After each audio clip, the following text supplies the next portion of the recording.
पूरी कांग्रेस ना केवल सरकारें बल्कि पूरी कांग्रेस पार्टी के कार्यकर्ता सो कॉल्ड एक ही परिवार से चले।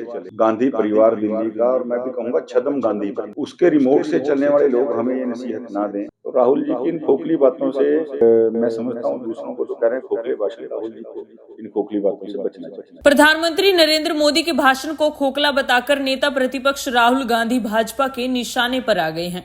हरियाणा सरकार के पूर्व मंत्री असीम गोयल ने राहुल गांधी पर तीखा पलटवार किया है।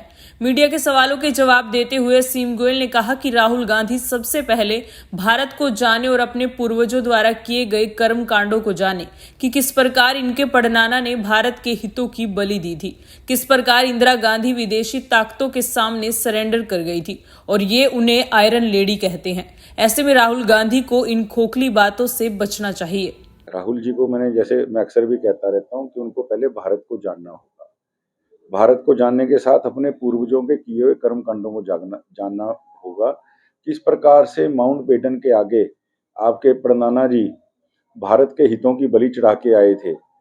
बार बार यूएन में जो कश्मीर का मसला लेके गए, किस प्रकार से आपकी दादी इंदिरा गांधी जी ने सरेंडर किया विदेशी ताकतों के आगे, और आपने उनको आयरन लेडी का नाम दिया। मैं कहता हूं राहुल जी, पहले आप भारत को पढ़ें, फिर अपने कांग्रेस पार्टी के इतिहास को और उनके नेताओं के किए हुए कामों को पढ़ें, तो आपको समझ आएगा कि आप क्या बोलते हैं। और आज भारत में एक जनप्रिय प्रधानमंत्री नरेंद्र मोदी जी, जिनकी स्वीकार्यता ना भारत में पूरे दुनिया के अंदर हो गई है। तो राहुल जी की इन खोखली बातों से मैं समझता हूँ, दूसरों को तो कह रहे हैं खोखले भाषण, राहुल जी को इन खोखली बातों से बचना चाहिए। बीते रोज कांग्रेसी नेता अशोक अरोड़ा द्वारा भाजपा नेता के साथ की गई हाथापाई का मामला भी गर्मा गया है।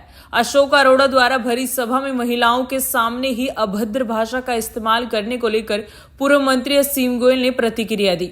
गोयल ने कहा कि अरोड़ा स्पीकर के पद पर रह चुके हैं, ऐसे में उन्हें अपने आचरण के लिए दोबारा सोचना चाहिए। देखिए, मैं समझता हूं कि जिस प्रकार से एक जनप्रतिनिधि की गरिमा या व्यवहार होना चाहिए, अशोक अरोड़ा जी हरियाणा के बड़े सीनियर नेता हैं, और सबसे बड़ी बात, वो कॉन्स्टिट्यूशन के सबसे सर्वोच्च पद पे रहे हैं स्पीकर के नाते। उनको कम से कम इस पद की गरिमा, महिलाओं के बीच में बैठ के माँ बहन की गालियां देना, जबकि 9 वहां महिला पार्षद और चेयरमैन मौजूद थी, और व्यक्तिगत टिप्पणियां माँ बहन की गालियों के साथ, ये कहीं भी शोभनीय नहीं। और इस आचरण के ऊपर उनको, मुझे लगता है कि दोबारा सोचना चाहिए।